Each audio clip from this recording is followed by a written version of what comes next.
say, they're the massive band out of Britain in the last fucking 30 years. We were waiting for something, you know, like this, really. It needed somebody to sort of say, yeah, out of the way, we'll take charge here. This is what you're getting, this is what it's going to be from now on. Oasis summed up the spirit of the times, the sense that things had been crap for a very long time and that things were about to get better. There is a positive feeling that we're going to make it. And that's one of the definite messages in the whole thing. You know, it's being part of the band, which was the special thing, and making that difference to music, I suppose. You know when you have grand ideas where you're going to be Slade and T-Rex and the Byrds and the Beatles and Neil Young, and you think that's a lot of grand ideas for a 17-year-old kid who's probably never been anywhere. Everybody was thinking it would be another Creation album that would do well. You know, but you don't fucking know, do you? You know? It was to try and get the album out to try and save a record company that was slowly going bankrupt. It had an impact. It was nuclear, in a word. For me, as a debut album, it's probably the second best debut album of all time. Next to what? Next to mine. A particularly good debut album. You can't get better than fucking Definitely Maybe. Particularly shouldn't come into the fucking...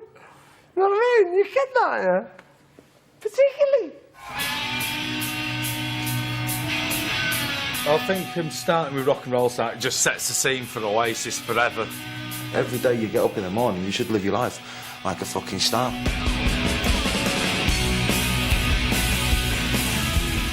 You're young and, you know, you don't have any money and you want to be in a rock and roll band. You know, great pull-you-in sort of song, really. It says it all, doesn't it? So I'm a rock and roll star. I live my life in the city. I think the first line of that song is what my plan was for me personally. Was like, I can't get out of this shithole when I've made some fucking money. Well, rock and roll star absolutely defines them at that point in time. It's a good move to start an album with a song like that, because there you go, this is bang, this is us, this is what it is. I remember the first time I heard it was in a rehearsing room in the Boardwalk, I think, and he played it, and I thought, yeah, it sounds fucking great. It's like The Who a little bit towards the end, and I like the waltzy bit at the end.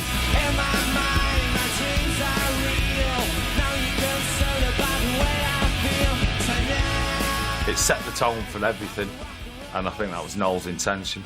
I think Rock and Roll Star's the one of the top songs on it.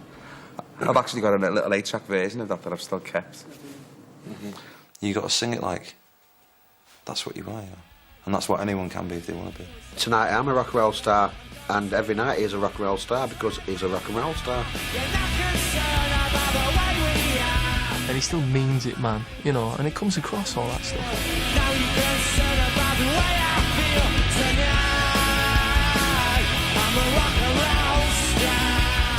Tonight I'm a rock and roll star, and, you know, pretty damn soon he and they were rock and roll stars. We were in a band at the time, The Real People, still are. We were touring with the Inspirals, must have been around 92 or something. I started getting on really well with Noel. He told me that he was in a band with his brother. One night we played in Manchester and they came to see us, and then everybody went back to our house, Right. to my flat, and we all sat up playing guitars until fuck knows what time in the morning. So there was another guy there at the time, a publisher that me and Tony knew called John Bryce, and we come up to the little idea of me and Tony producing some demos for them. It ended up as this, which was the first thing that come out, but we recorded about 13 songs. There was a demo tape that Noel gave me that I think there were only ever about 6 of these cassettes that were handed out, and on that there were 7 songs, if I remember rightly, maybe 8. This guy came out and went, there's a tape, and I went, no, I want to sign you. And he went, no, you should listen to the tape. And I went, OK, but I want to sign you. How did we go about and get his deal? We didn't go out anyway. It was just one of them things. And we're lucky enough that it happened. Hurrah! But it's very interesting listening to it. On one hand, it sounds... sometimes it sounds a bit naive sometimes, but it's so strong. You know, it's just pure quality all the way. Basically drawing on, you know, all the great rock and roll music from the Beatles through to Slade, through to, you know, the Sex Pistols. We were thinking something's going to happen here with this. It was just the whole thing with Liam looking like a star and his attitude and all that anyway.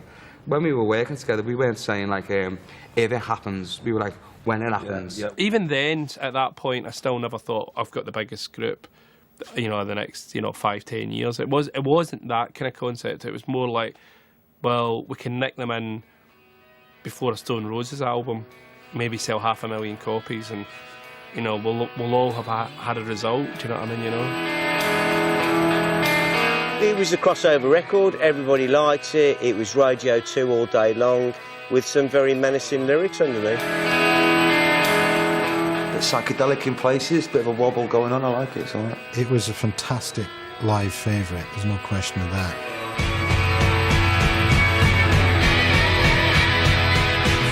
I was surprised it did better than Supersonic in a way. The sheer gall, even of, you know, ripping off the Coca-Cola song. Genius, I think. I mean, it's 12-bar blues, isn't it? Funnily enough, it sounds like when you hear Supersonic and that together, they were the first two singles, that, oh, hang on a minute, it's some lunatic who's just writing random nonsense about plasticine and fucking, you know, traffic lights and, you know, My Friend Mr. Soft and all that. And most of that stuff about traffic lights and My Friend Mr. Soft are all from adverts. And Shakermaker is a toy from the 70s that I used to have, a Shakermaker. Shakermaker was a piece of piss. It was kind of their best recording. The only thing we did on that was change that verse on the mastering. Shakermaker to me just reminds me of the Coca-Cola song, because obviously that's the version they always used to sing.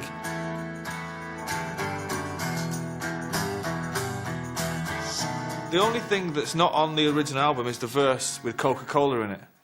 Luckily enough, we had an instrumental mix, and me and Liam had to go to Johnny Marr's studio in Manchester, and this is the fucking God's honest truth. We were driving, me and Liam were driving in the back of somebody's Cortina or something on the way to the studio, and Liam said, "Have you got a last verse?" And I didn't have anything, not fucking one word did I have. And he said, and I said, "No." And he said, "Well, what are we going to sing? We'll get that." I said, "Don't worry about it, man. You know, don't worry about it." And we passed Sifters and we stopped at the traffic lights outside. And just fucking sat in the back and wrote it in my head. And then Liam went into Johnny's studio, sung it, took about, I don't know, 10 minutes. And that was that. But it seems like I didn't spend much time writing any fucking lyrics at the time. No. It was described at the time that this is a piss take, surely, somebody said in one of the magazines. Which of course it was. Just the fact that at the end he sounds like he's going, "Shake along with me, shake along with them."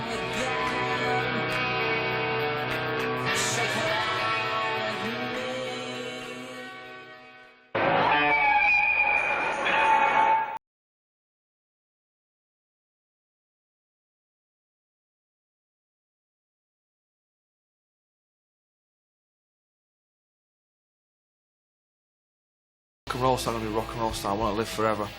You know, cigarettes and alcohol, all things like that we were saying for the very first time.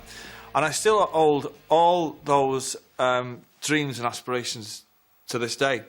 I think he had 50 songs when he met me, and he used to lie, and he used to tell me that he'd just written one on the train. And I think the guy had been writing for about 5 years before he met me, and he had about 50 songs, and he had the first 2 albums. I haven't seen your face round since I was a kid. You're bringing back those memories of the things that we did. He worked in for gas board, I think, and he worked in like where they went for parts, and he was dishing bits out and signing things in and out and that. And he used to have his guitar in there, and he said he used to just write songs while they were in there. So I reckon he had a lot of songs wrote. I wasn't trying to impress anybody with my lyrical prowess, you know. I didn't give a fuck about that. And I wasn't trying to make a point, and I wasn't trying to build myself a platform where I could go and preach to the nation about this, that and the other. I was writing about things that were true to me, and it's about shagging, drinking and taking drugs.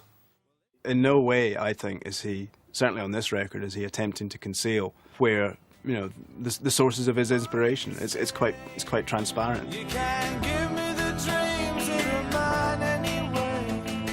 You could probably take the most original bands of their time, and, you know, they're only playing what they've heard in their record collections. All right, they might have a more eclectic record collection than you had, but my record collection consisted of the Beatles, the Stones, T-Rex, David Bowie, and lots of great hits, and that's what I used to listen to. I'm fucking arsed about fucking extra tracks on a fucking Pink Floyd bootleg from 1972.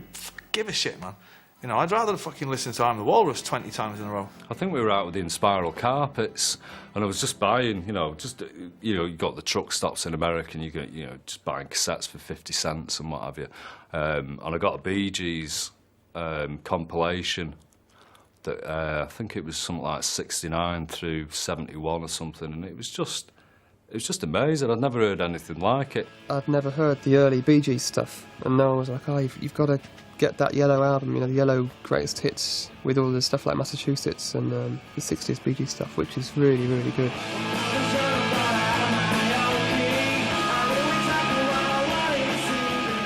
No disrespect to Radiohead and all this intellectualised music, it's just like poof, immediate 3-chord bridge chorus. People don't want to get the logarithm tables out when it comes to music. They want something that's right in your face, right at you.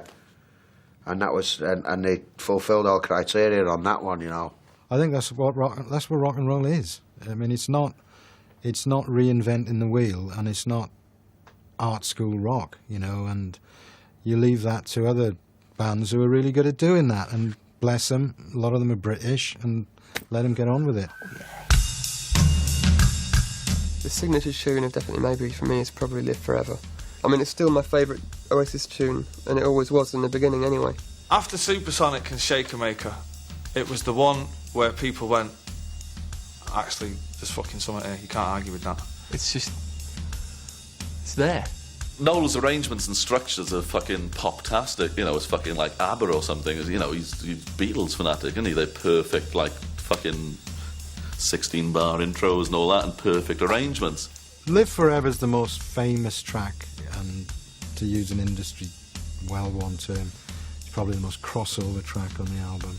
For me, that song could keep going, it's like, keep going, don't stop, keep getting bigger till it's just out there, Maybe I don't really want to know. I think from Liam or something, shouldn't it be Baby? Like, no, it shouldn't be Baby, Maybe. That sounds fucking stupid. I'm not writing any tunes with Baby and Baby. It's actually one of my favourites, actually. I don't know what it means to me. Maybe I just wanna fly, wanna live but don't wanna die. You very rarely get, sort of a great chorus sequence with a great melody over the top with really, really great words. And when those three aspects come together, in the way that they do on a song like Live Forever, it's just a great moment, and it happens on that song, When I first heard the album version, I didn't like it because I'd had a demo, and the demo had a bit of a different start. It started with an acoustic guitar instead of the drums, and I'd really got into that version. I think Owen just chopped all that out and just had it starting with the drums. It just comes straight in with the Maybe. And all I remember doing is fucking cutting out the second half of Noel's guitar solo, which really upset him, because I thought it was a bit like fucking Slash from Guns N' Roses. The most important line of that song is we see things that they'll never see, and that when you've got two childhood friends, you know what I mean, you get the jokes that nobody else gets. It makes me feel quite proud when you see these lists, 500 greatest songs of all time or 1,000 greatest songs of all time, and it's always in there. It's always in the top 10.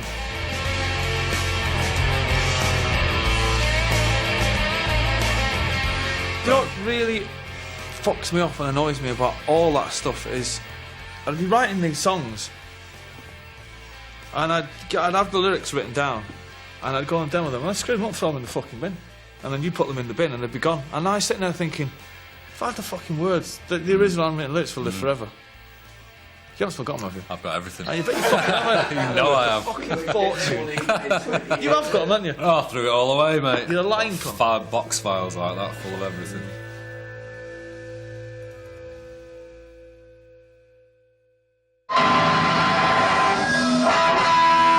We've done the album, it took us 3 times to do the album because it weren't right. We've got people mixing it.